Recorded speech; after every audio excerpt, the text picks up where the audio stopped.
Hello, my name is Crazy Owl, and today we're going to be doing a tutorial on how to build a floating island in Minecraft. Make sure you leave a like on the video if you like it, and if you really like it, make sure to subscribe because I make a new video every week. They're usually Minecraft, and of course, leave a comment if you'd like to suggest something to do in the next video. But other than that, let's go.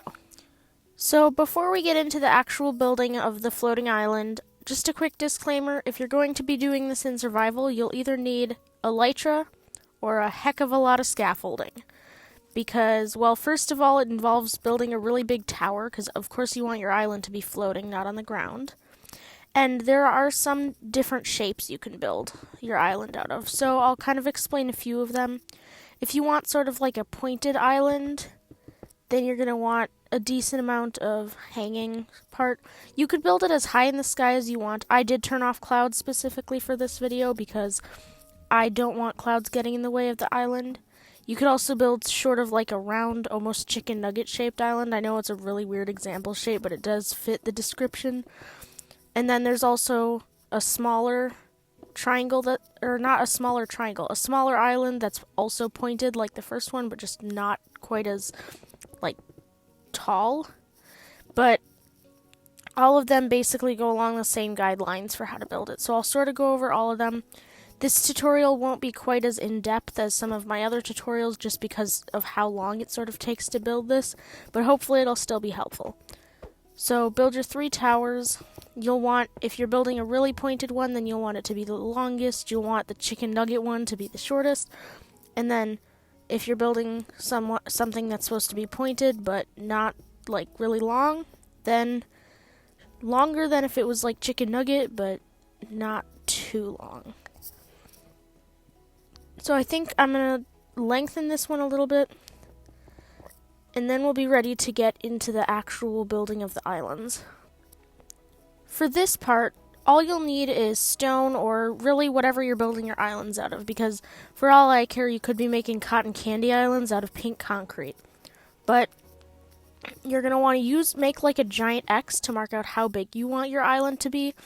I recommend keeping the point where it goes down sort of in the middle, but I also recommend making it a little bit lopsided because it makes it look natural. So I'm going to do the rest of this off camera and see you guys in a minute.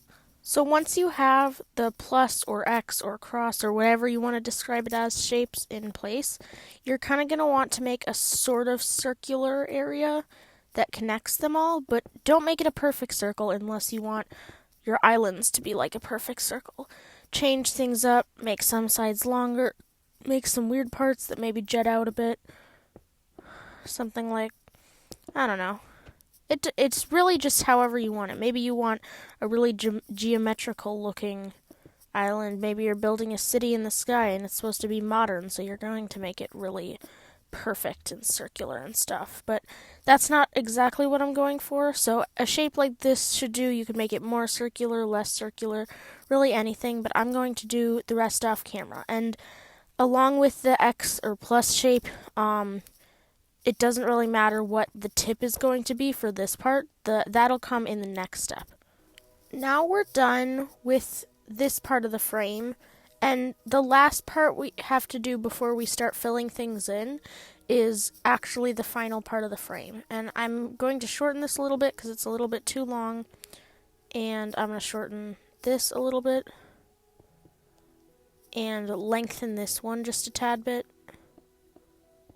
But our next step is to create the frame for the actual bottom of the island. So for this, it's kind of a little bit more abstract, even though the other parts were sort of abstract, but the basic sort of shape you want with the one that's kind of long and pointed is you want it to be really steep at the bottom, which this one wasn't, so I'm now changing it, but you kind of want it pretty steep at the bottom, and then you kind of want it to curve out at the top. So I'm going to quick do this sort of off camera, and then I will come back. So this is what a frame for the kind of pointed one might look like, and you'll also see that in some of them it's not really curved in, it's a little bit curved out, but first of all, that could be changed later, and second of all, that's also a way that it can be done. but I'm going to kind of show you how the smaller pointed one and the chicken nugget one should be. And I'm going to show you both of them now and then do both of the rest off camera. But for the chicken nugget one, you actually want it to be really curved. So that is sort of what a chicken nuggety one could look like, and it's your option whether you want it to pop out. If you're making like a big chicken nugget, I do recommend having it pop out a little bit on the side, but if it's like smaller, then I recommend just keeping it like this. And then for the smaller pointed one, you just want everything to be a little bit shorter. So basically same thing as the big one, you just don't want to make it quite as long. And also you don't have to make it as curved, so you can make it almost sort of a little bit of a straight diagonal, but not too much or it'll look too like perfect and geometrical and stuff. And as I said before, there's always a way that might change if you want it to be geometrical or something, but that's not what I'm talking about in this situation. So I'm going to finish the frames for the other ones off camera and see you then. Once you're done with all of the framing, whether you're doing chicken nugget size or really tall pointy size or shorter pointy, once you have the frame done, then you get to start doing the actual building stuff. Because all the stuff we've done already is sort of partially planning, even though you are actually placing blocks. The thing is about that step is that you could be using like wool, which is a block often used for planning. And with this step, it's kind of the most random, but at the same time, it's sort of the step that requires the most skill. So I'm going to try to sort of give a run through of it. But another thing about this step is when you do it sort of through the first time, not the first time ever, just when you do the first side or something, or any side really, you can always go back and change it. So let's say I finish this side here and there's a spot that I really don't like. I can always switch it around, change it, do anything to it really. You could make it pink if you wanted. Like maybe this overhangs way too much in my opinion, so I'm going to pull some of this downward and do some stuff to it. But I will finish this one off camera and give more pointers about the other different types of rocks in a minute. This is what it could look like when you're done. It might be more pointed, more curved in one direction, less lopsided, more lopsided. There are plenty of different things that could be different about it, but it should have some sort of randomness, but also organizedness. I don't think organizedness is a word, but I'm going to say it anyway. If you want, you can fill this in, but it will get covered up later, so it doesn't really matter. I'm just going to cover up 1/4. And then also, there's kind of a big space on the inside, so if you build a house, you could use this space as a basement if you wanted. And of course, let's say I don't really like this space, so I can always add this here, even though that wasn't in my original plan. I'm going to take off some of these, bring that down one. There's plenty of things you can do to change it if you don't really like it that much, or if it could be better, even if you do like it, because a lot of times it can. For these other ones, it's sort of a similar process, especially this one, so I'm not going to talk too much about building this one, but the chicken nugget one is a little bit different because you want it to be more round. So you don't want it to look as jagged and rocky. You do want randomization, but you don't quite want as much. So if you pull this out, and the shaders kind of make it harder to see some of this stuff, but like if you're trying to build one of the more chicken nugget looking ones, this might be a better side than say something that's really jagged and rocky and rough and stuff. But I'm going to finish up this and this off camera, and then we'll start looking at the grass and stuff on top. So now we have all of the islands done, basically.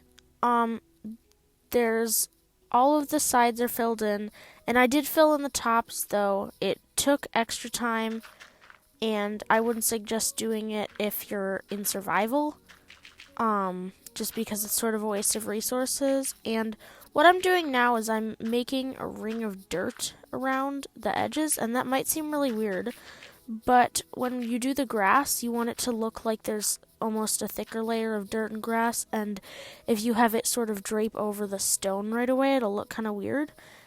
But I don't want to fully fill it in with dirt, so I just made sort of a circle around it, and then you'll want to fill in top layer with grass.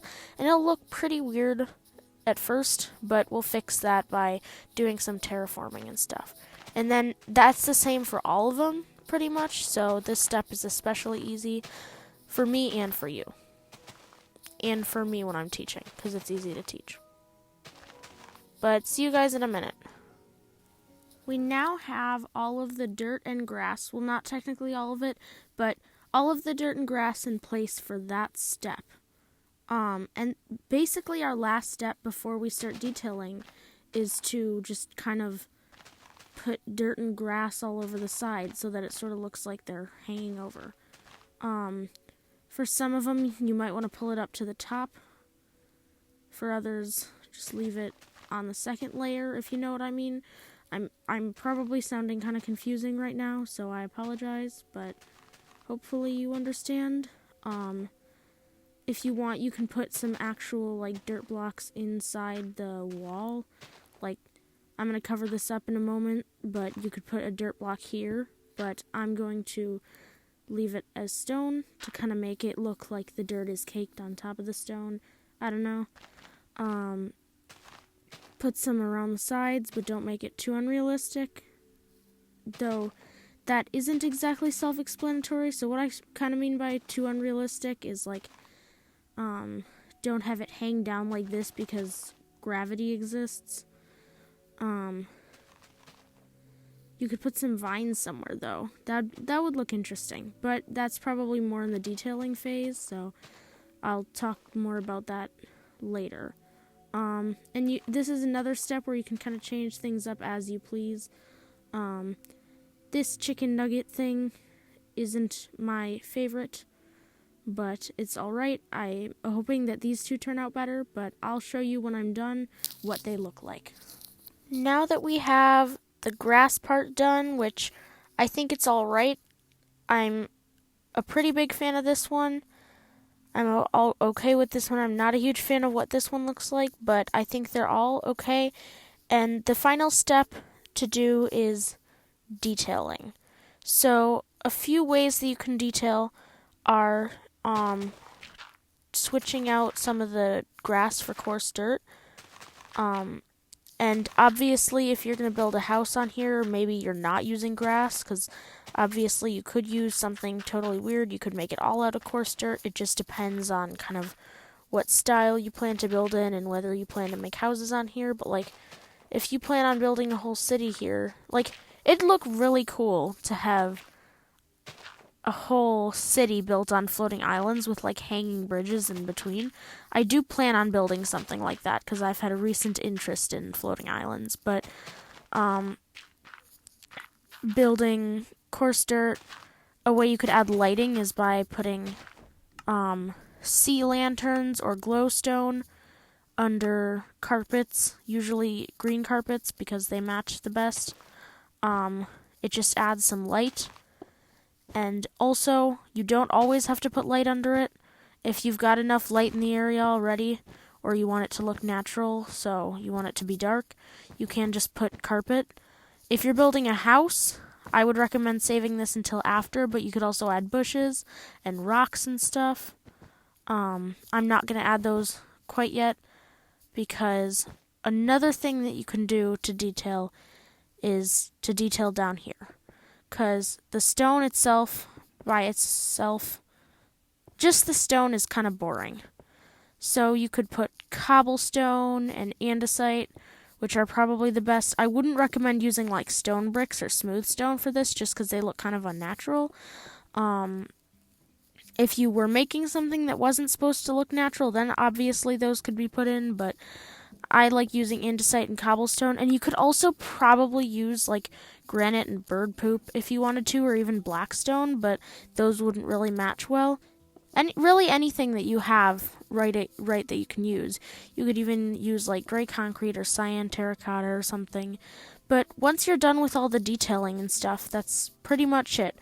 You could obviously build a house up here or something like that to make it look cooler, but that's not really what we're doing in this video. So hopefully this helps you, and if you're confused, you can ask a question in the comment.